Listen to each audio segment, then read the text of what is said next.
역사를 짓밟으려 하는 자. 누구냐 너?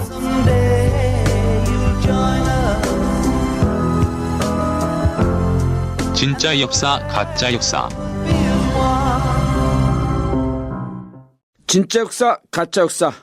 지난 시간에 이어서 이제 이모군란 속으로 쑥 들어보겠습니다. 자, 역사계 심쿵쌤.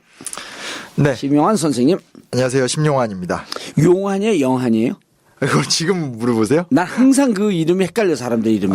용환입니다. 용환. 네. 용환이에요, 용환이에요? 환이요. 용환. 네. 방송을 몇 번 같이 했는데 지금 물어보시면 그 별로 관심이 없다는 얘기죠. 역사 전쟁의 저자 심용환입니다. 예, 그래요? 그 책 잊어버리시면 안 됩니다. 예, 역사 전쟁. 네. 예, 김용환이라고 있었어요. 김용환. 아, 그 알죠? 알죠? 예. 별론데. 왜? 꾀돌이 김용환. 또 뭐예요, 누구예요? 야구 선수야? 아니 김종필 선생 신복인데 예. 경제부총리도 하고 있잖아요. 예. 그 자기가 지금 나이가 70인데 꾀돌이라 그런다고 꾀돌이라고 하지 말라고 짜증내고 그랬던 사람이 있어요. 그럼 꽤 할아버지라 그랬지. 자, 역사계에 떠오르는 영재, 꼰대. 최강욱입니다. 예. 자, 지난번 임원군란 얘기를 슬금슬금 구라를 섞어서 정신없이 왔다 갔다 하면서 결국 임원군란 얘기를 다 했어요. 네. 자, 오늘 임원군란에 지난번에는 평면을 봤다고 한다면 이제 입체적으로. 그죠. 이제 좀 그 안에 동력을, 내적 동력을 좀 예. 살펴보는 게 예. 낫지 않을까. 그러니까 일단은 이 인물이 여럿 나오잖아요. 예. 고종, 뭐 명성황후, 그들의 정치, 뭐 대원군, 그리고 이제 그에 대응했었던 서양 열강의 모습 이런 거를 예. 좀 이렇게 하나하나 짚고 넘어가면 그냥 요즘 우리의 모습과도 좀 대조되면서 예. 재밌지 않을까 이래서. 예. 그런데 최 변호사님, 예. 이게 사실 지난번에 쭉 이렇게 타임라인을 통해서 외우고 이런 내용이 있었다. 예. 요거 외우고 시험에 나오고. 예.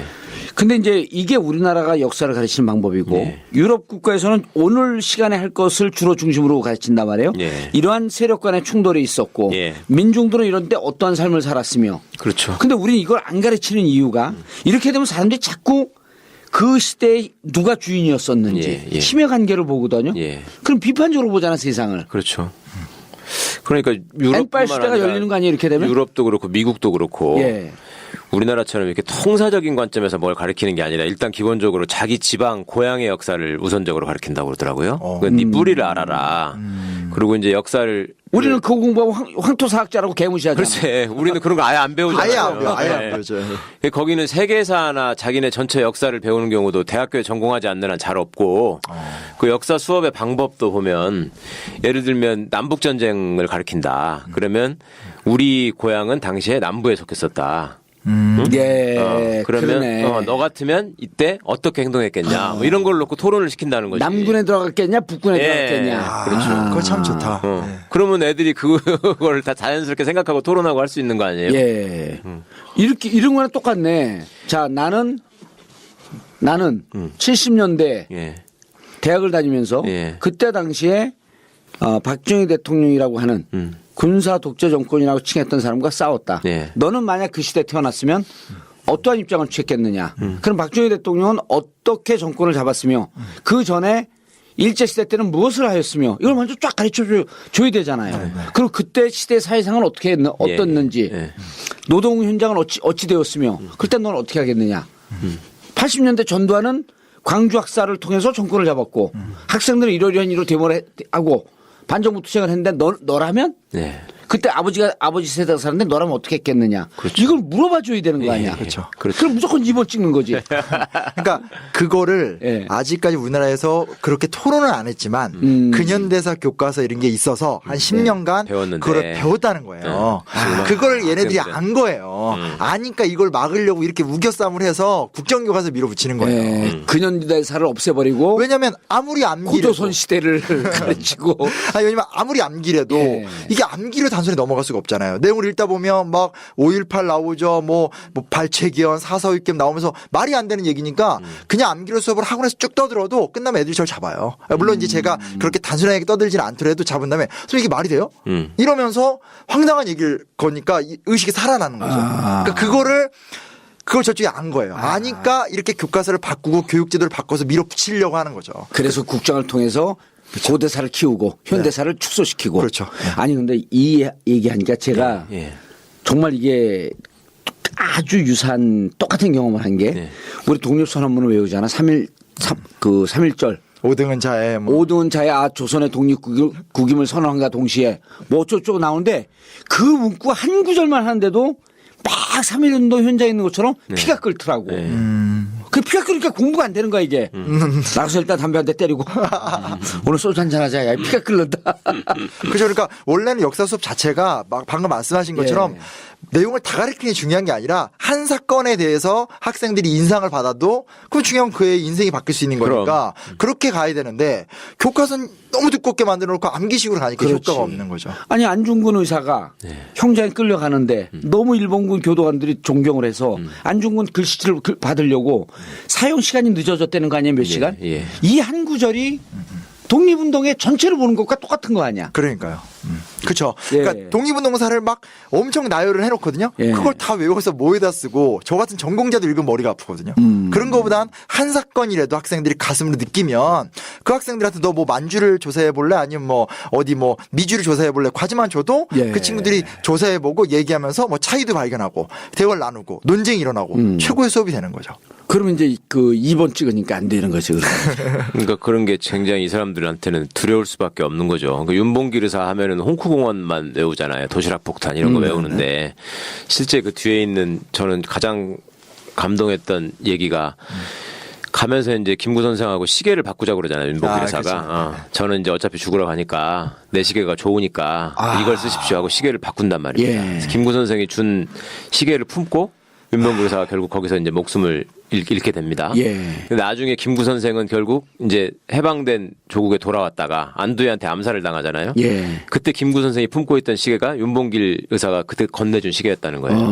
그러니까 그 시계 하나에 담긴 역사, 독립운동이나 그다음에 한국 그 해방정국의 혼란이나 예. 이런 것들이 그 시계 하나에 그냥 딱 녹아 있잖아요. 그거를 어린 나이에 애들이 그런 얘기를 들으면은 얼마나 가슴이 먹먹해지면서 눈물이 나겠어요. 예. 이런 것들이 독립이고 이런 세상을 만들기 위해서 이분들이 이렇게 목숨을 잃었다. 이런 것들을 또 생각해 볼 수 있는 기회가 되고 하는 건데 이 사람들 입장에서 얼마나 싫겠습니까 그게. 예. 이승만이가 국부인데 김구 선생 얘기하면 이승만 얘기가 나와야 되는데. 아, 뉴라이트 관점에서는 시계를 뺏겼고 열받았고 폭탄 터뜨렸다 그랬지. 그러니까 이게 거세를 하는 게 예. 초등교육과서 바꾸죠. 그리고 제가 이번에 막 기사도 썼는데 예. 사람들이 이제 교과서에만 관심이 있거든요. 근데 제가 이제 했던 게 뭐냐면 이번에 사회책. 그러니까 이제 초등학교 6학년 교과서. 예. 그거는 이제 언론에 보도 많이 됐는데 제가 화자마자 솔직히 EBS나 입시 교재를 다 뒤져봤어요. 그래서 한겨레 기자님하고 기사도 만들었는데 보면 똑같이 이렇게 학생들이 보는 입시 교재도 내용이 좀씩 다 바뀌었어요. 근데 거기서 다른 거 다 떠나서 딱 한마디만 하면 뭐냐면 민주주의의 실현과 발전이라는 부가 설명이 있거든요. 예. 거기다 5.16을 넣어놨어요. 그러니까 민주주의 실현과 발전이면 뭐 4.19 부마 뭐 6월 이렇게 나와야 되는데 그렇죠. 예. 그건 있는데 그 사이에다가 5.16을 끼워놔버려. 아, 그 5.16을 혁명으로 미화시키려고 하는 그러니까요. 전초 작업을 하는 마치 거야. 민주주의 발전에 기여한 것처럼 예. 보이게 하는 거죠. 아니 그 기여는 했죠. 5.16을 통해서 민주주의가 소중하다라고 하는 것을 깨닫게 해줬으니까. 그러니까 정말 저는 뭘 느끼냐면 막 너무 집요한 거예요. 이게 집요하죠. 교과서만 건드는 게 아니라 애들 참고서나 문제까지 다 건드니까 좀 정말 좀 큰일입니다, 답답한 것 진짜. 같아요. 네. 그리고 이게 진짜 장기적으로 생각한다면 방금 이제 의원님 말씀하신 것처럼 애들이 어떤 자기 자신의 인생을 주체적으로 생각할 수 있고 뭐 이런 어떤 기회를 말살하는 거잖아요. 그 아이들의 미래를 말살하는 거고. 저도 이게 공부하고 이렇게 하다 보면 느끼는 게 뭐냐면 그런 생각이 들더라고요. 꿈을 한번 꿨는데 제가 이제 그 독립운동하다 잡혀간 거예요. 이제 실제 이렇게 근데 이제 고문 당하기 직전에 예. 이제 깼거든요. 그래서 고문한 사람 나 아니었었어요? 그렇나? 네. 근데 이제 딱 깨고 나서 한 30분 정도 멍 때리고 있는데 만약에 내가 진짜로 이렇게 끌려가서 고문을 당하면 나는 좀 진짜 그렇게 그분들의 처럼 삶을 살 수 있을까? 되게 못하죠. 심각한 두려움이 오더라고요. 그래서 그러면 네. 지금 상황이 완전히 틀린데. 그러니까 그래서 그런 질문들을 학생들과 지금 편안하게 다들 선거에 정신이 쏠리셔가지고 잊어버리고 계시는 사이에 이 사람들은 국정교과서 지금 차근차근 계속 진행하고 있고 얼마 전에 한두 주 전에 우리 둘째가 고등학교 이제 2학년짜리가 뭘 들고 왔어요. 뭐냐 그랬더니 만화로 된 유인물이에요. 예. 그래서 뭐 국정교과서 반대하는 사람들이 나눠주는 건 줄 알고 제가 받아서 왔대요. 근데 오다가 버스에서 이렇게 봤더니 국정교육 이상하더래 내용이에요. 올바른 역사 교과서 어쩌고 하면서 예. 고엽제 전후에 뭐 이런 사람들이 그 앞에서 지금 나눠주고 있는 겁니다. 그게 제가 저도 이제 그 제보를 받았거든요. 근데 제 친구한테 얘기 들으니까 하나의 잡지가 오는 게 아니라 무대기로 온대요. 예. 그래서 두툼한 만화책도 오고 아 여러 종류가 있구나. 여러 종류로 그 학교의 사회과 담당이나 역사 선생한테 계속 컨택이 와서 예. 그걸 계속 우편물로 보내주고 애들한테 뭐라 그러더라 이렇게 그 설문조사 애들이 역사를 어떻게 인식을 갖고 있는지 설문조사 좀 해달라는 핑계로 식으로, 그걸 계속 보내려고 하고 아주 집요한 그러니까 이런 걸 보면 우리 최 의원이 정확한 지점에 정확한 얘기를 했는데 지금 당 지도부라고 하는 사람들이 예. 이 비례대표 순서 갖고 자기 사람 박으려고 이렇게 싸우고 이런 걸 보면요. 참 뭘 가치적이에요. 그러니까요. 역사라고 하는 것은 그러니까 거대하게 저쪽에서 밀고 들어오는 이 세상을 반동의 물결을. 반동의 물결로 끌고 가려고 하는 이런 게 되면은 그럼 제가 그 파장에 나와서 그 얘기를 했거든요. 이 나라에 대한 애정이 없는 사람들이다. 지금 이게 얼마나 심각하게 가고 있는데 거기서 내 국회의원 하나가 중요해서 그걸 갖고 아둥바둥 싸우고 있고.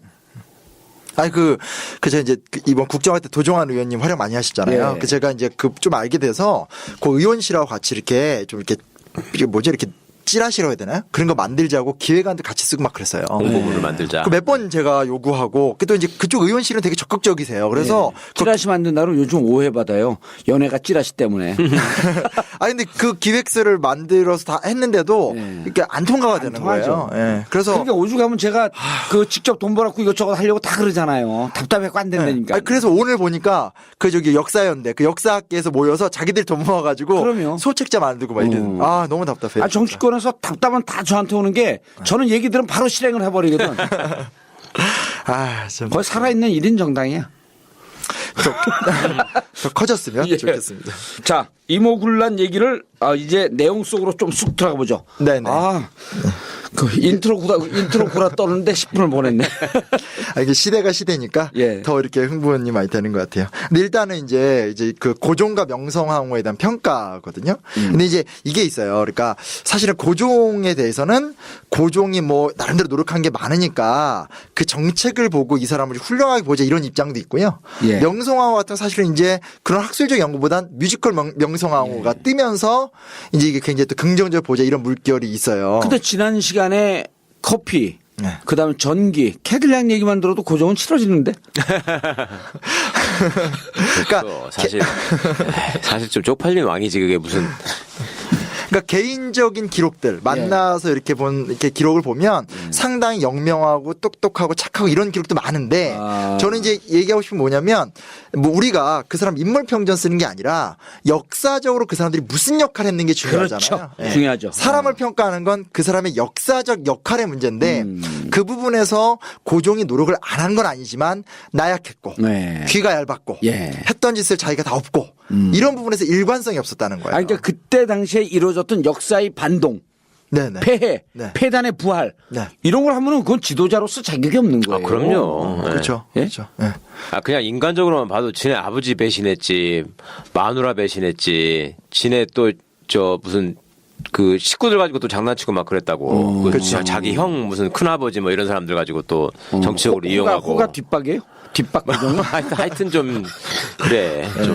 그리고 명성황후 같은 경우는 저는 명성황후에 대해 더 비판적인데 예. 외세를 끌어들이는데 너무 익숙했다. 네. 너무 쉽게 청나라에 도움 요청하고 예. 뭐 이런 행동들을. 예. 그래서 사실은 이 명성황후의 죽음은 안타깝지만 명성황후를 일본 측에서 제거하기로 결심했던 건 뭐냐면 그 외세를 끌어들여서 일본을 막는 이제 주적으로 봤거든요. 근데 이제 우리 그 뮤지컬이나 이런 데는 마치 조선의 국모면서 그렇죠. 나라를 지키려고. 나라를 지키고 조선 역사의 상징, 네, 네. 주체의 상징 네. 이렇게 막 묘사가 됐단 말이야. 예. 그게 아니라 청나라라고 하는 것을 끌어들여서 일본을 치는데 청나라 군대를 이용했기 때문에. 막으려고. 예. 그러니까 물론 이제 그때 이제 바뀐 거지. 네, 나라를 지키려고 하는 의지는 있었겠죠. 그것까지 폄하하고 싶진 않지만 예. 너무 경솔하고 자주적인 어떤 힘에 대한 축적이 없이 쉽게 끌어들이고 쉽게 바꾸고 이 문제가 이제 기본적으로 저는 역사적으로 그렇게 긍정적 평가를 하기는 어렵지 예. 않냐. 그러니까 무슨 방송에서 제가 대원군 편을 더 들고 이들은 아니고 이런 얘기를 하고 싶은 게 아니라 역사적 역할을 봤었을 때 부족하더라도 대원군은 어떤 내용이 있었고 이 분들이 노력을 안 한 건 아니지만 그렇게 쉽사리 긍정적으로 평가하기에는 좀 근본적 어렵다. 한계가. 예. 근데 이제 이런 방송하면 이쪽 오프라인에서 그 만나는 분들이 역사에 대해서 관심 있는 분들이요. 아주 우리 미세 강론 이런 걸 그 잡고 문제제기 하는 분들이 계세요. 네, 맞아요. 근데 저는 연도가 틀렸다. 예, 뭐 이런 연도가 거. 틀렸다. 그다음에 뭐 대웅군이 구데타를 7번 했다. 뭐 이런 등등인데 전 충분히 그 옳은 지적이라고 생각을 해요. 근데 객관적 팩트를 갖고 역사라고 하는 것은 해석하고 바라보는 관점의 차이인 거 아니에요? 예, 예. 그 우린 이런 관점이고 가급적 객관적으로 보려고 노력하지만 우리 자체도 하나의 주관적 관점에 불과한 거예요. 그쵸. 그러니까 이것이 다 맞다고 하지만 우리가 보는 관점에서 예. 적어도 이 정도쯤 돼야지 역사를 이 역사를 제대로 보고 있는 것이다. 네. 라고 하니까 충분히 이견이 있는 거예요. 그렇죠. 예. 네. 이견이 없으면 안 되죠. 그렇죠. 이견이 따라서 우리가 당신 이견이 있으니 뉴라이트다. 아, 그거. 이견이 있으니 새누리당 가라. 이러진 않거든요. 그럼요. 그러니까 아, 우리가 무슨 대원군이라는 한 사람의 인생도 얼마나 여러 가지 측면이 있는데 네.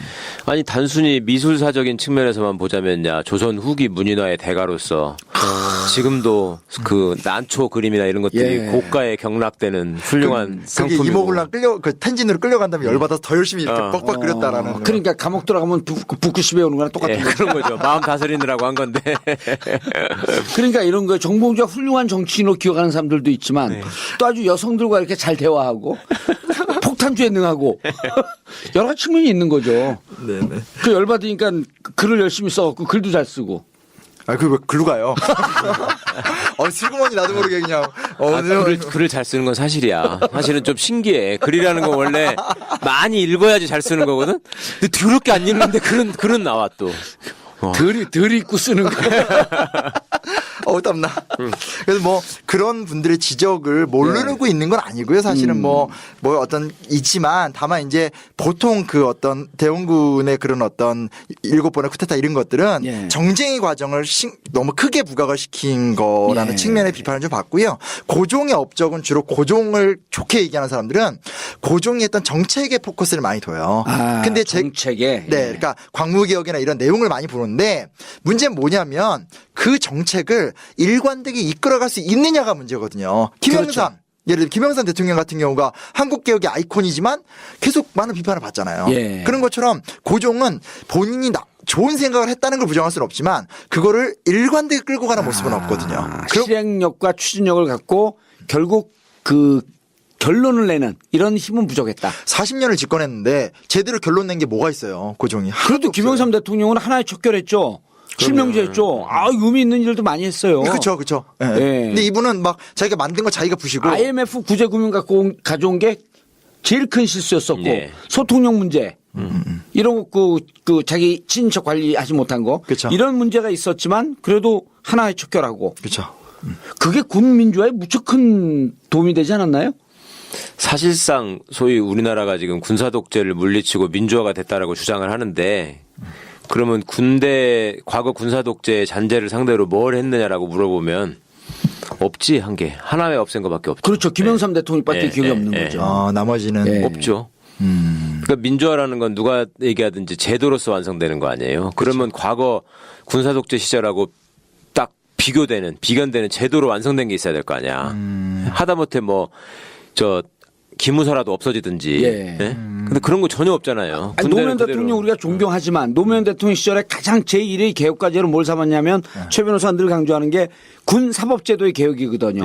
군에서 범죄 저지른 사람은 왜 꼭 군대 안에서 재판을 받나요? 흐지부지하면서 자기들 다 감형해 주는데 맞아. 그것도 형사 재판을 갖고 일반 이 사회 재판을 받아야 되는 거예요. 그래야지 자기들끼리 싸고 도는 게 없어지는 거거든. 싸고 도는 게 없어져야만이 이 폭력 사태가 없어지는 거예요.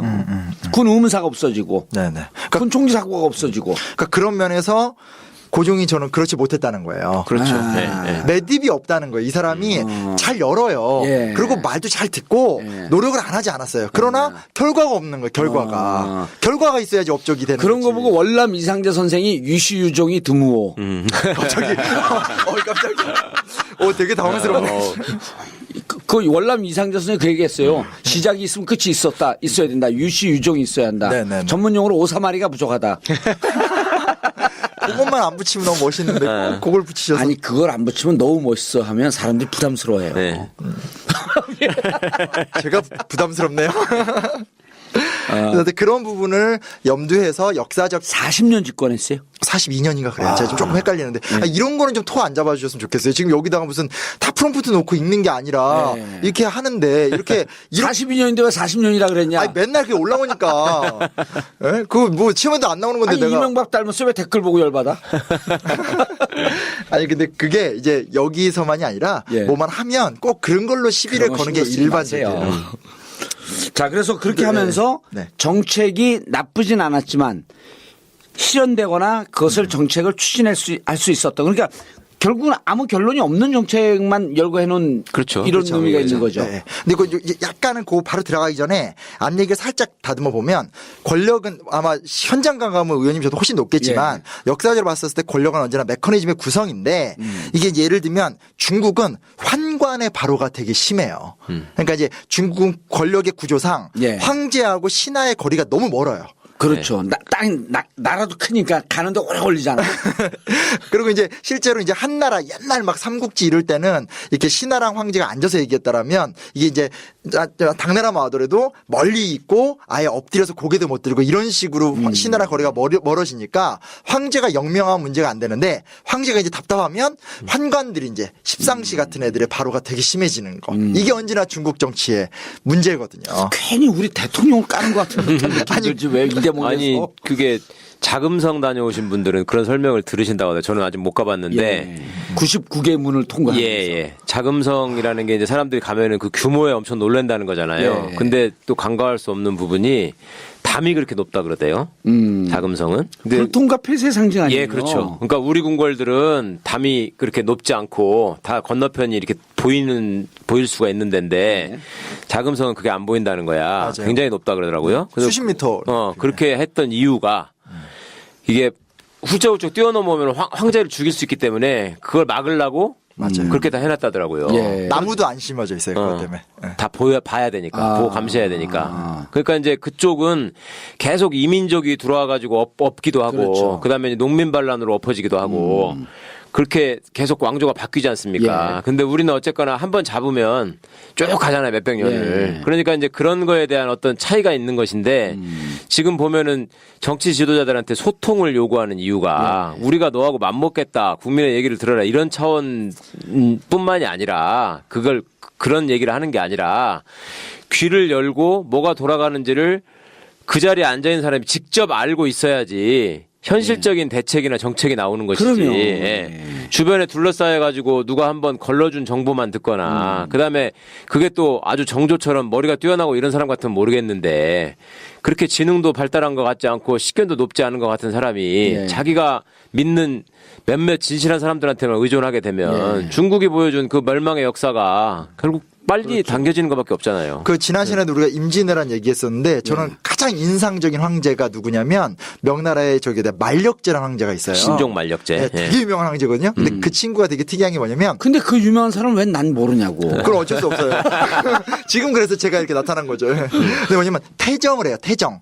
이 태정이 무슨 얘기냐? 우리는 보통 폭군 이런 거 많이 생각하잖아요. 뭐 막 정치 맘대로 하고 이게 아니라 태정은 뭐냐면 게으를 태자예요.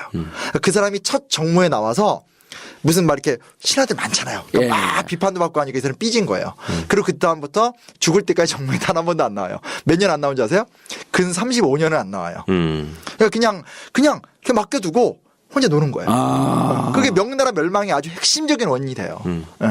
그런 것도 좀 생각을 요즘 같은 상황에 좀 생각해 봐야 되지 않을까. 아니, 지금 나 이 얘기를 보면서 그 중국은 이런 거 아니에요. 왕과 신하가 대화하는 거리가 머니까 이 말을 전하는 사람이 환관이란 말이에요. 그렇죠. 걔가 다 하는 왕이 거죠. 황제가 이런 말씀을 하셨습니다. 근데 가면서 말을 뒤집히는 거 아니에요. 왜곡을 하고. 자, 세월호 가족들이 이러이러한 얘기를 했는데 문제는 다 해결됐다고 합니다. 가서 전하는데. 그러니까 역사적으로 중국 환관들 중에서도 가장 최악의 환관은 십상시라 그러잖아요. 십상시가 나왔다라고 하는 거는 우리가 역사를 공부해 보면 이건 불통의 상징이다. 그럼요. 근데 왜 오늘 이 시점에 언론은 십상시라는 얘기를 즐겼을까? 역대 가장 불통의 상징인 그 정권이 아니겠느냐라고 문제 제기를 할 뿐이죠. 그러니까 뭐 꼭 언론이 쓴 것도 아니고 청와대 공식 문서에 십상시라고 나왔으니까. 아, 그랬어요? 아, 그래요? 그럼 우리 그럼요. 조홍천은 불러봐야겠는데? 그러니까 그게 계속 십상시라는 말로 썼던 것이 상징적인 것도 아니었어요. 공문서에 나왔지. 이런 문제가 그랬어요? 있다. 예, 예. 우리가 포털 사이트하고 같이 이게 수업하는 게 좋아. 충격. 이거 레벨 자기가 외우는 건 최고인 줄 알았더니 법전을 외운 사람들이야. 에이 너무 세.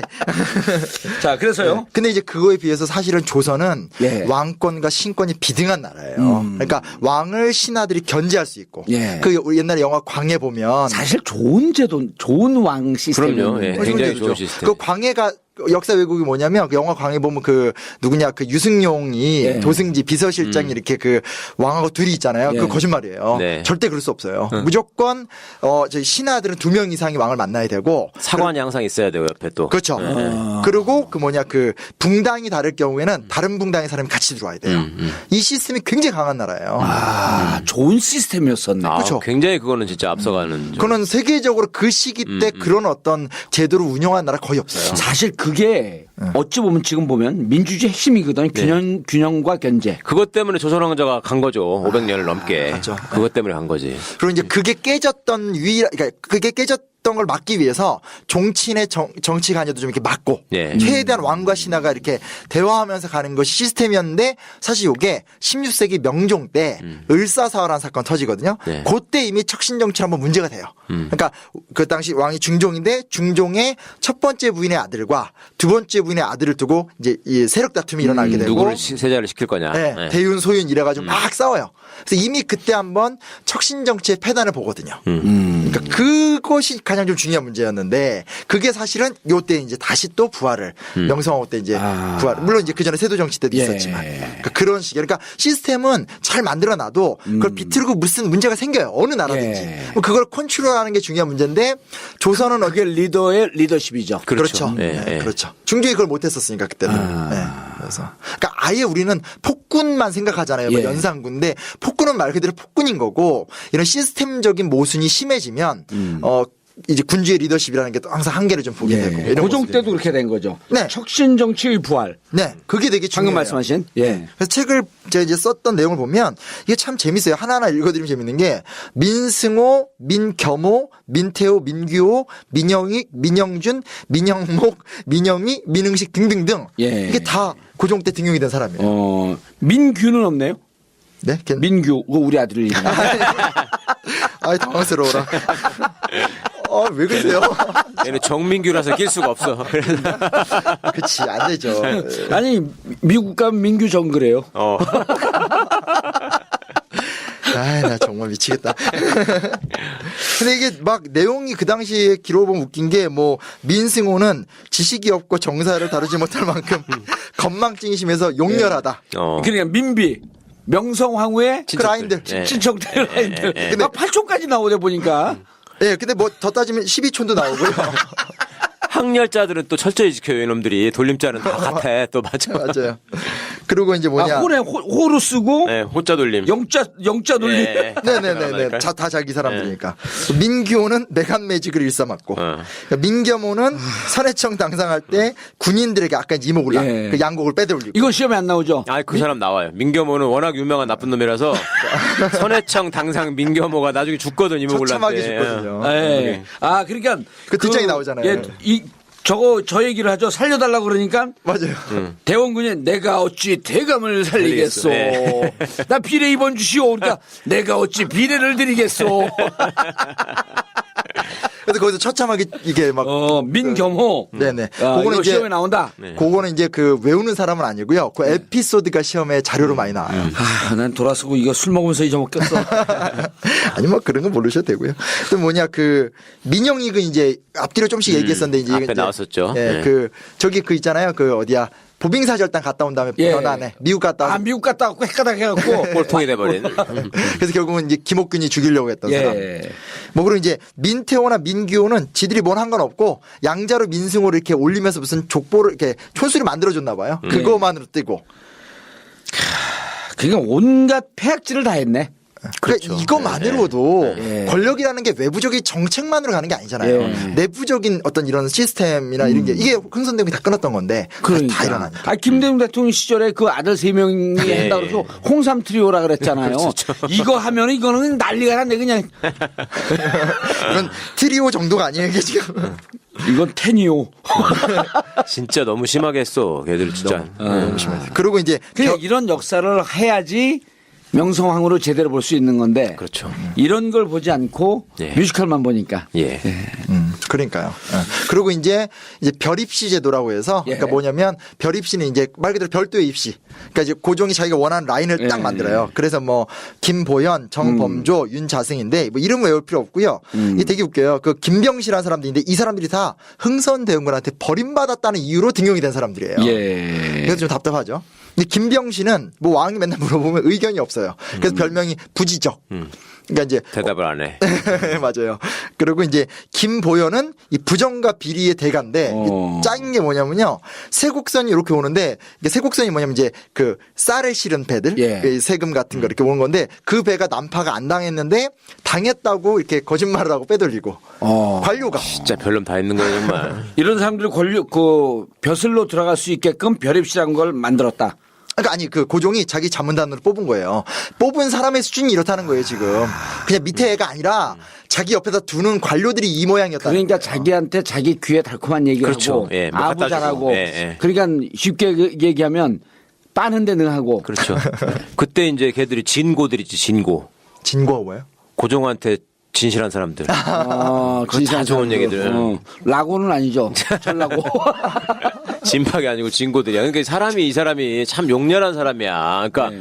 아버지를 실력으로 이길 수는 없는 거야. 자기가 생각을 해봐도요. 근데 이제 지가 대가리가 굵어지니까 내가 왕 노릇은 해야 되겠는데. 그러니까 아니, 한다는 짓이 저렇게. 예. 예. 어디서 저기 이상한 놈들 데려다가. 아이, 야, 그러니까 자기 참모네 이게. 그렇죠. 까내는 이제 예. 자기 세력을 만든다고 예. 자기 사람이라고 데려왔는데. 싸고 있는 참모를 보면 리더를 할 수 있다는 그렇죠. 말이 있어요. 그런 거죠. 그러니까 정치권 용어. 그러니까 이게 특별히 저는 막 의미가 너무 오더라고요. 요즘 어떤 모습 보니까 그래서 대박이 좀 더 있어요. 이 흥미로운 건데 흥선대원군의 형 이최영이가 이게 발탁이 돼요. 예. 이거 이제 좀 재밌잖아요, 그렇죠? 근데 이 뭐냐면 이 친구가 왜 발탁이 됐냐? 이최영은 늘 동생을 시기했고, 그러니까 대원군을 시기하고, 이하응입니다. 대원군 이름은. 그렇죠, 그렇죠. 그리고 동생이 추진하는 정책에 반대만 했기 때문에. 그리고 이 재면도 등용하는데 이분은 지금 대원군의 큰 아들인데 아빠가 맨날 고종이 둘째였나 봐요. 그래서 예. 고종만 이뻐해가지고 아빠가 싫은 거예요. 이런 사람을 다 뽑아놓은 거예요. 아, 진짜 답답하죠, 그렇죠. 아니 근데 이 사람이 아주 전략적 마인드는 있네. 이 전략에서요. 적의 적은 우리 편이라는 말이 있어요. 그러니까 대원군하고 사이 안 좋은 사람은 다 뽑아낸 거야. 다 뽑아낸 거예요. 그러니까 이거를 드라마 같은 게 이런 것만 잡거든요. 그러니까 맨날 싸우는 것만 보이는 건데 큰 틀에서 보면 이게 좀 결이 달라요. 그러니까 몇 시간 들어본 거로 보면 대원군이 어쨌든 추진력을 갖고 예. 그 조선의 개혁 정책을 하려고 네. 했고 그리고 여기에 카운터 파트너로 있었던 고종이나 명성황후의 정책이나 정치라는 깜냥을 보게 되면 이렇게 좀 졸렬하고 그러니까요. 편협하게 했던 측면들이 더 많이 보이는데 이게 숨어버렸다. 예, 예. 굵직한 얘기만 이 정도니까 네. 디테일하게 들어가면 훨씬 많은데 책의 분량상 다 쓰지 못한 거죠. 디테일하게 들어가면 우리 그 방송이 바뀌어야 돼요. 대원군과 그 일파들. 그러니까요. 그리고 이제 일단은 그게 이제 얘기고요. 예. 두 번째는 이제 뭐냐면 이런 나름대로 부제가 뭐냐 감정 대 감정의 충돌. 그러니까 이모군란의 사건의 제가 생각하는 본질이에요. 예. 이게 그냥 그러니까 뭐가 충돌하려면 단순한 생각이 아니라 이제 정말 부딪힐 수밖에 없는 이유가 있잖아요. 이 두 개의 라인 형성가 되는데 이제 우리가 지난 시간에 얘기했을 때 첫 번째 얘기였는데 하나는 이제 저번에 얘기했었던 반일 반개화. 그러니까 예. 이제 그 일본을 반대하고 개화를 싫어하는. 근데 그게 반고종 반명성황후로 붙어요. 그러니까 이제 개화 도 싫고 일본도 싫고 고종도 싫고 명성황후가 싫은데 그래서 반대 진영이 만들어지는데 반대 진영은 흥선대원군 플러스 위정척사파 이렇게 딱 붙게 되는 구조가 사실은 예. 좀 가죠. 그래서 그게 이제 이모군란을 기점으로 이렇게 딱 충돌하게 되는. 근데 사실 이게 약간 문제가 뭐냐면요. 이렇게 돼버리면 고종의 대체 세력이 흥선대원군과 이 위정척사파가 돼요. 예. 그러면 이제 위정척사파는 상당히 좀 올드한 주장을 하고 있고 그렇죠. 또 이제 굉장히 반외세적인데 그때 이미 서양 세력들이나 어떤 일본은 많이 들어온 상태고 그러니까 이게 그러니까 두 개의 대립 라인은 만들어지는데 뭐라 하더라 이 고종과 명성황후를 밀어내기에는 이쪽 세력의 이미지가 썩 뭐 이렇게 좋지 않은 그 모양이 안 맞아요. 그러니까 이게 저는 정치를 잘 모르지만 뭐든지 사건이 이루어지려면 정서와 정서와 결합이 되는데 그 결합된 정서의 내용이 이게 그다지 유쾌하지 않아요. 그러니까 대원군도 어쨌든 쇄국의 아니, 그러니까 고종과 명성황후가 이런 그 척신 정치 예. 여기에 쌓여 있고 그다음에 정책도 제대로 추진하지 못해서 저걸 개혁해야 되는데 그러면 이 개혁의 주체 세력이 참신하거나 좀 시대 정신에 투철하거나 좀 앞날을 내다보거나 이래야 되는데 대원군에게는 그런 측면이 있었는데 대원군과 손을 잡았던 위정척사파는 예. 좀 올드하고 과거로 회귀하려고 예, 하는 예. 사실 대원군도 또 그런 한계는 예. 있고 그 뭐냐면 그 저는 이게 좀 적합하다는 게 생각하는 예. 게 그 4.19 때 예. 이승만 무너뜨린 다음에 민주당 정권이 쓰잖아요. 예. 근데 그 민주당 정권은 원래 한민당 그러니까 과거 어떤 그 지주 뭐 친일파 그렇죠. 예. 그리고 실제로는 이승만과 동거했던 세력이잖아요. 맞습니다. 근데 이제 이게 김구도 없고 다 없으니까 무너뜨리긴 했는데 대안이 없으니까 갖다 꽂은 게 민주당이잖아요. 그러니까 그 혁명을 미완의 혁명이라 부르는 건데 좀 그런 냄새가 나는 거예요. 기존에 게 문제가 많아서 무너뜨리고자 하는 의지는 있으나 대체제가 너무 수준이 떨어지는. 대체가 대안이 되지 않고 그냥 명목상의 대체만 됐으니 그렇죠. 성공하기 힘들었다. 네. 그러니까 일본처럼 아예 그 전부터 좀 이렇게 저변에서부터 새로운 사상에 대한 이런 것들이 축적돼서 올라왔으면 대원군 입장에서도 훨씬 수월하게 개혁을 할 수 있었을 텐데 이 사람이 놀던 바닥이 원래 이제 옛날 그 유학자들 그 물에 예. 나름은 이제 왕실의 어떤 위엄을 지켜낸다 이런 게 이제 대원군의 모토였고요. 예.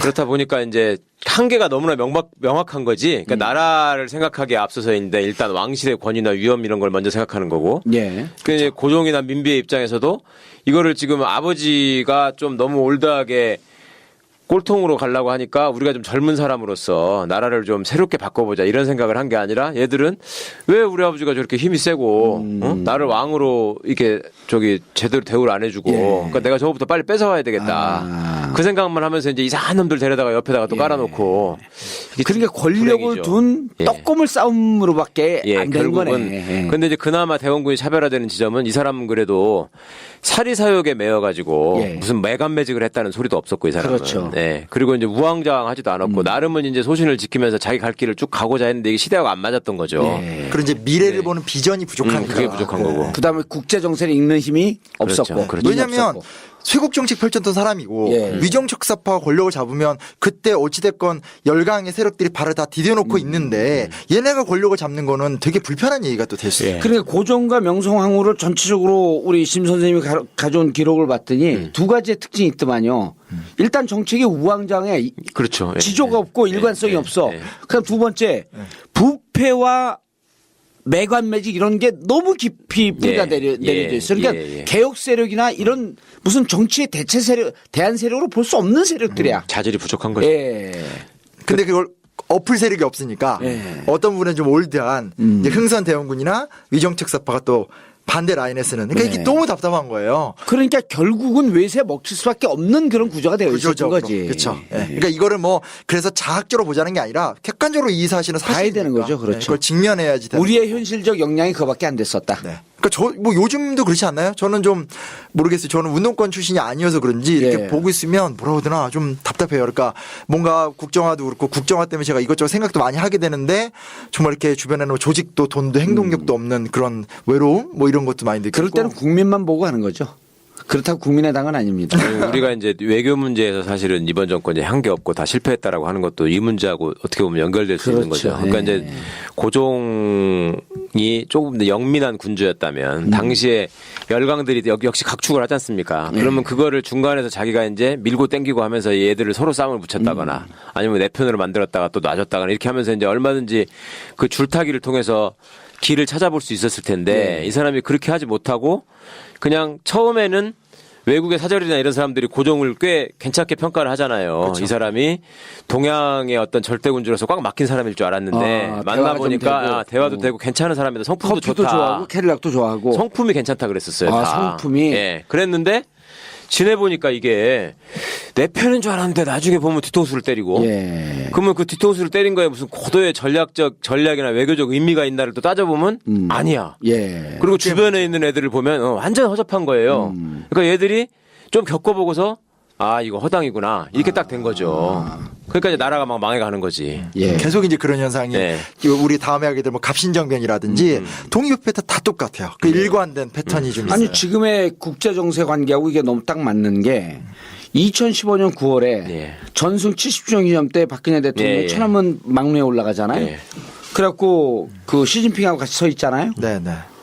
근데 10월에 미국 가갖고 한미일 군사동맹 그 군사협력 관계에 대해서 철저하게 약속을 해요. 1월 초에 예. 수소폭탄 실험을 하잖아요. 북한이. 네. 그러면서 이제까지 3년 동안 뭐라고 얘기했냐면 중국과 최고 깊은 밀월 관계가 형성이 되어 있었다. 그렇죠. 이렇게 얘기를 해요. 그리고 북한의 수소폭탄을 하니까 중국이 그렇게 강력하게 북한을 비판한 적이 없어요. 성명서를 냈거든요. 근데 그날 저녁에 우리의 대통령 각하께서는 미국과 일본과의 우호 관계만 얘기하면서 사드 이런 등등의 이제 그 내부에서 얘기가 나오는 거예요. 네네. 그러니까 중국 입장에서 이틀 있다가 이거 안 되겠는데 그냥 대북 관계 원칙적으로 다시 가. 그러나 중국과 관계가 멀어지는데 이 관계를 보면요. 중국으로 왔다, 미국으로 왔다, 미국으로 왔다, 중국으로 왔다 갈팡질팡이야. 그럼요. 당신의 관점은 뭐냐? 예. 미국을 지렛대로 해서 중국을 이용하고 예. 중국을 지렛대로 해서 미국과 일본을 이용하는 러시아를 지렛대로 해서 일본을 이용하는 이러한 열강 속에서 충분히 쓸 수 있는 카드를 하나도 못 쓰고 그러니까요. 이건 이쪽으로 쓸려갔다가 저쪽으로 쓸려갔다가 그리고 2월 7일인가 개성 10일날 개성공단 닫으면서 닫는 그날 사드 배치 얘기하고 중국은 확 삐져버리고 맞아요. 그 외신에서 오죽하면은 이디어트라고 표현을 했겠습니까? 이디어트라고 표현했어요? 그럼요. 그러니까 이게 지금 진짜 우리가 막장까지 간 거야. 이건. 이디어트라고 하는 표현은요 스튜피드보다 더 그럼요. 더 완전 바보라는 건데. 완전 바보예요. 근데 똑같은 게 뭐야 그 정도. 이디어트라고 표현했어요? 그럼요. 그냥 아예 언론에 네, 그렇게 네. 다 나와. 예. 이디어 스펠링은 IDIOT. 영어 시험도 대비합니다. 스튜핏보다 훨씬 강한 얘기예요. 그러니까 이런 거예요. 골을 딱 넣었는데 레프리가 노골 선언한 거야. 그럴 때 딱 돌아서면서 저 천의 바보 천치 같은 레프리라고 그러거든. The referee was an idiot. 그럴 때 쓰는. 그럼 이게 예시문이 딱 그거로 떠요. 이디엇에. 그 영역 자신 있는 영역으로 오셨죠. 그러면 또 referee, 여기서 referee 하면 안 돼요. Referee was an idiot. 잘하신다. 근데 문제는 이제 저 너무 동감되는 게 예. 그렇다고 고종이 백성들의 마음을 다 잡았냐. 이것도 아닌 거죠. 그러니까 지금 우리나라도 그렇잖아요. 그렇죠. 국외가 안 되면 국내라도 이렇게 일치 뭐가 총화가 돼야 되는데 이거는 내부적으로 다 분열만 양산하는 예. 것처럼 이분도 이제 마찬가지 되는 거죠. 국정 수행을 잘하고 있다라고 하는 게 40%쯤 나왔고 그 정도. 네네. 잘하지 못하고 있다라고 하는 게 49%. 부정 평가가 늘 높았죠. 누구를 얘기하는 건 아닙니다. 아유, 아유, 이게 듣는 사람도 재밌을 것 같아. 이게 그 일종의 역사 시그널 아닌가? 근현대사를 옛날과 과거, 아니, 현재로 뭐 왔다 갔다 재미 하는 게. 차원에서만 보자면 재미있을 수 있지만 사실은 얼마나 이게 슬픈 얘기, 위험한 얘기예요. 지금 이대로 똑같이 가고 있다라는 건 우리가 지금 경계를 해야 될 일인데. 네. 과거 얘기가 그냥 과거로 재밌어야 되는데 이게 글쎄, 너무 오늘 얘기랑 현실화돼 버리면 맞춰지니까 그러니까 정권 교체해야 되는 거죠. 그럼요. 진짜 필요합니다. 고종하는 거 보면은 정말 고정하소서. 좋다. 근데 이게 결국은 이제 막 난이 일어나요. 예. 이제 저번에 얘기할 때 무슨 뭐 급료 못 받고 이런 얘기는 뭐 유명한 얘기고 예. 난이 일어나서 1882년 6월 9일부터 12일까지 4일 동안 이제 완전히 들고 일어나게 돼요. 그래서 일본인 13명 죽이고 300여 채의 세두가이집, 그러니까 민씨주로 예. 척족집 다 태워버리고 뭐 관리도 4명, 예. 뭐 4시 보부상, 뭐 하여튼 수십 명을 죽였어요. 요게 이제 이모군란의 네. 그 사건의 현장. 사건 현장이죠. 그러니까 이게 왜냐면 그러니까 얘기를 지적을 앞에 잘 하신 게 뭔가 의미 있게 굴러가면 혁명이 될 텐데 예. 의미 없이 굴러가 버리니까 이게 소요가 되는 거예요. 그러니까 사실은 프랑스 혁명이나 다른 어떤 비슷한 폭동이 종이 한 장 차이거든요. 그렇죠. 어찌됐건 폭력은 있었으니까. 근데 중요한 건 하나는 혁명이라 부르고 하나는 폭동이라 부르는 건 의미가 있냐 없냐의 예. 차이거든요. 시대 정신과 조우하고 민중의 열기를 온전히 안아서 가는 것은 혁명. 예. 그렇죠. 그리고 이제 몇몇 사람들의 분노. 네. 그리고 국민과 이 민중과 조우하지 못하는 것. 그렇죠. 이거는 그냥 난으로 끝나는 거죠. 폭동 예. 뭐 이렇게 딱 끝나는 거니까. 그래서 이게 내용은 이런데 참 비극적이고 그래서 군인들이 이제 흥선대원군을 추대하는데 다시 돌아오시라. 네. 이런 건데. 그리고 이제 당시 상황에선 이게 막 그 경복궁까지 습격을 하거든요. 예. 그래서 이제 고종 상당히 힘있게 도전을 한 거네. 그죠? 아니 막 군대가 일어섰으니까. 예. 군대잖아요. 예. 아무리 어쨌거나. 99년도도. 그러니까 이제 그 흥선대원군도 이걸 이용하려고 했고 고종도 대원군 아니면 이걸 막을 사람이 없다. 없다고 판단해서 모셨어요. 모셨어요. 대원군이 당시 국민이나 이런 그 지금으로 얘기하면 정부 기관 이쪽으로부터 일정 정도 지지를 받고 존경을 받고 있다라고 하는 것은 여기에서 간접적으로 입증이 된 거네. 그렇죠. 네. 그럴 수밖에 그러니까 이 없죠. 상황에서 정확히 대원군이 어디 가서 요새 애들 말로 짜져 있었어요? 고종이 밀어내니까 이 양반은 이제 출근도 제대로 못하고 운영궁에서 그냥 걸어다니고 있었던 거지. 난이나 치면서 우리 아들이 왜 저럴까 걱정하면서. 근데 아무튼 명성황후가 죽었는 줄 알았는데 이제 그 이천 장호원으로 도망을 갔고요. 예. 권력을 장악한 상태인데 그때 이제 또 업어서 데려간 놈이 나중에 또 아주 또 그쵸. 아유 머리 아파. 이거 커플볶음 또 이거 나오고 아 진짜. 근데 아무튼 그래서 이제 근데 문제는 뭐냐면 여기 좀 중요한 게 있는 게 그래서 흥선대원군이 권력을 장악했는데 이게 그 당시 외세의 눈에 너무 위험한 거예요. 그러니까 우리가 옛날에 처음 했었던 태평천국 운동과 똑같은 거죠. 믿을 만하지 못한 것들. 어쨌든 외세는 자기 이권이 보존이 돼야 되는데 너무 위험한 애들이 권력을 잡을 것 같으니까 어떻게 되냐면 일본은 군함에다 1,500명 정도 병력을 싣고 제원포에 들어오고 미국, 영국들도 군함 다 진치고.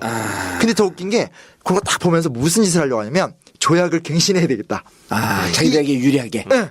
그러니까 이거를 놓치면 안 돼요. 그냥 자꾸 무슨 막 미국이 뭐 중국이 이런 게 아니라 언제나 외국은 자기네들의 이해관계를 위주로 판단하는 건데 근데 이때 똑같은 거예요. 그래서 이때 일단 외세들은 어쨌든 흥선대원군이 오게 되면 조선민중과 묶이면서 하나의 강력한 세력이 될 것을 두려워하고 있었던 거네요. 그렇죠.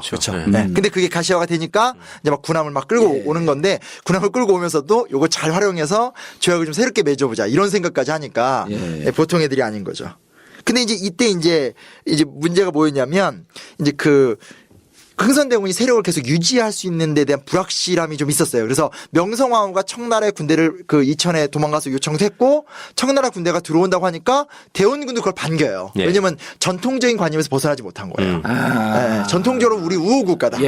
반겨요. 근데 대박인 게 제물포에서 몰래 이쪽 청나라군 정해창하고 일본 공사랑 밀담 회담을 다 해요. 그러니까 우리 저 같이 뜯어먹자 이거 아니에요. 그렇죠. 네. 그래서 저 멍청한 놈들 우리가 서로 일정하게 예. 싸우지 말고 피 흘리지 말고 일정하게 쉐어해서 같이 나눠 먹자.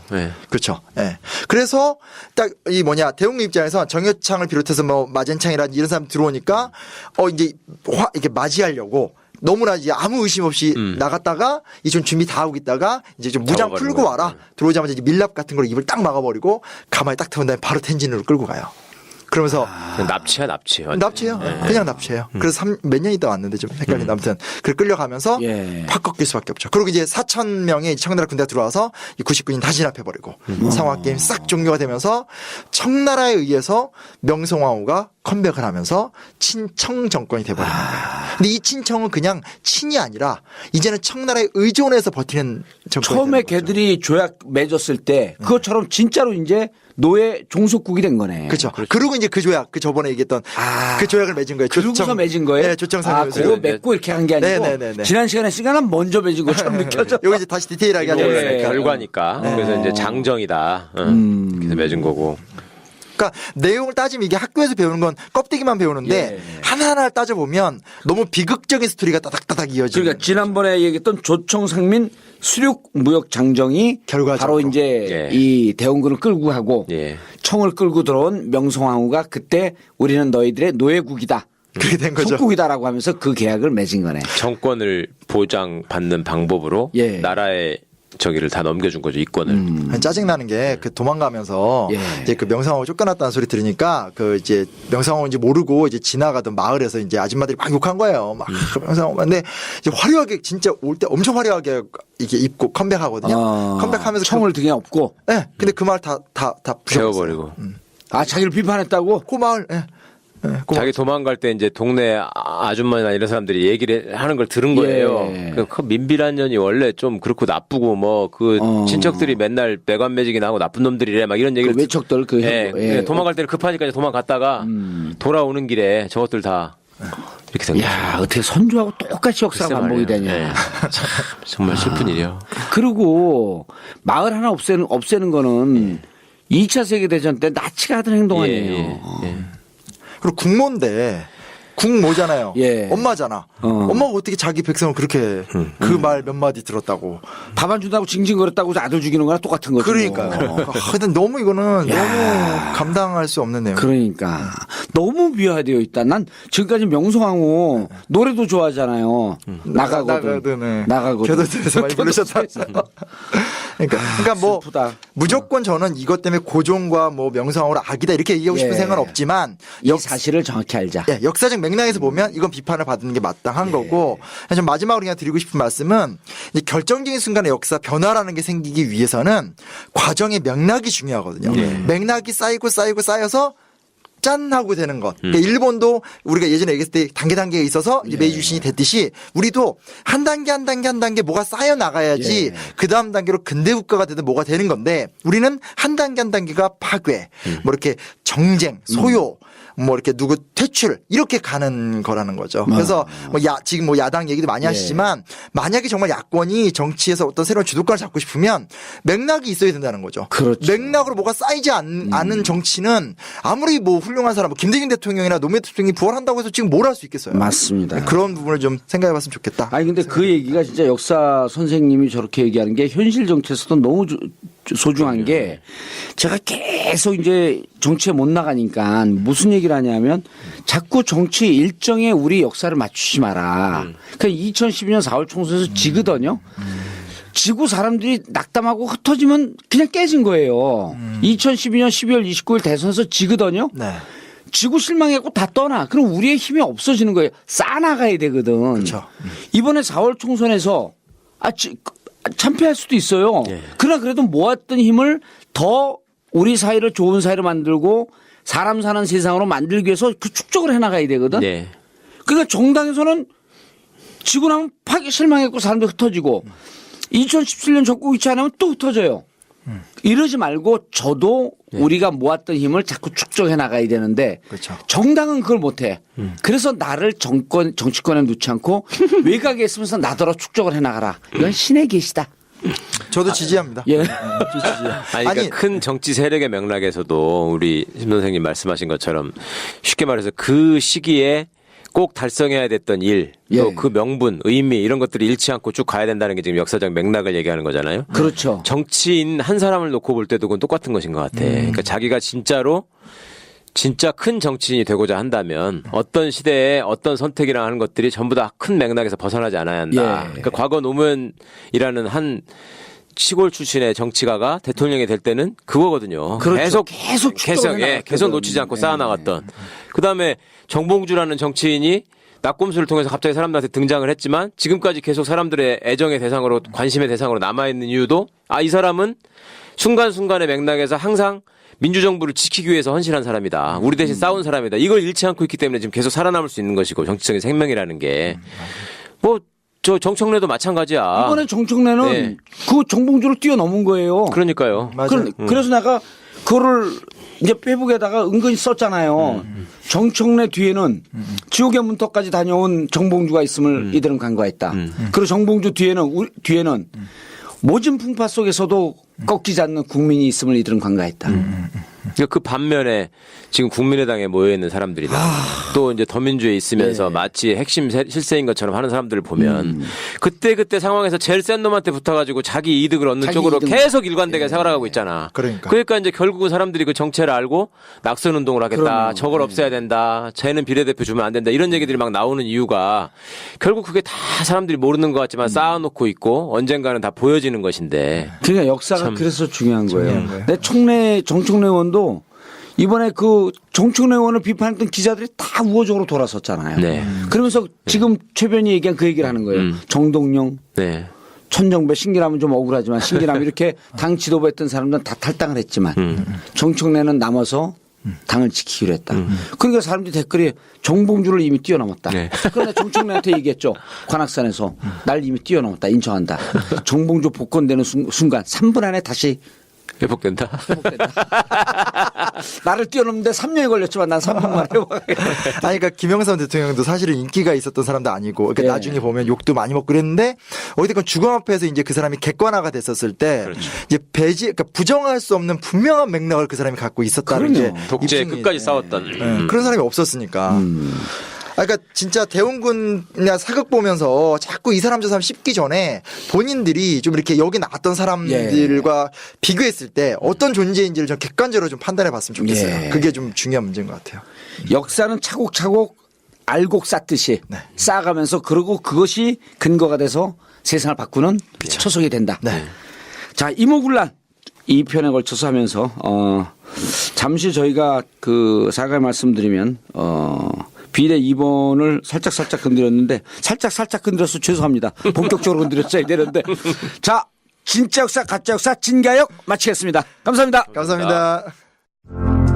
You may say I'm a dreamer, but I'm not the only one. 역사를 짓밟으려 하는 자 Someday